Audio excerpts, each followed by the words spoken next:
ताज्या बातम्यांसाठी पाहत रहा तिचा सागर न्यूज। कोल्हापुरी चप्पल जगभरात प्रसिद्ध आहे, परंतु याच चप्पलेची नक्कल एका जगविख्यात फॅशन ब्रँडने केली आहे।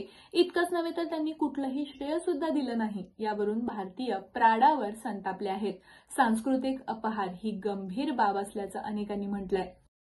साहित्य, कला, फॅशन यांसारख्या बाबींमध्ये नियमबाह्य नक्कल करणं हा थेट गुन्हाच ठरतो। प्रत्येक कलावंत आपल्या प्रतिभेच्या, कल्पकतेच्या जोरावर एखाद्या कलाकृतीची निर्मिती करतो।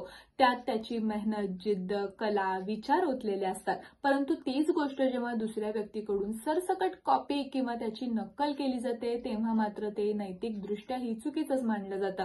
अशीच नक्कल जगविख्यात लक्झरी ब्रँड प्राडा यांनी केली आहे आणि सध्या जगभरात त्याचीच चर्चा होत आहे।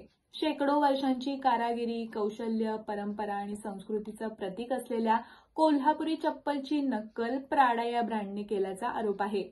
इतकंच नव्हे तर महाराष्ट्रात जी कोल्हापुरी चप्पल जास्तीत जास्त 1000 रुपयांना मिळते, तशीच चप्पल प्राडा करून त्यांच्या ब्रँडच्या नावाखाली लाखो रुपयांना विकली जात आहे। त्यामुळे कोल्हापुरी चप्पलच्या डिझाईनची चोरी आणि त्यावर लावलेली अवाजवी किंमत अशा दोन्ही कारणांमुळे सध्या प्राडा हा ब्रँड वादात सापडला आहे।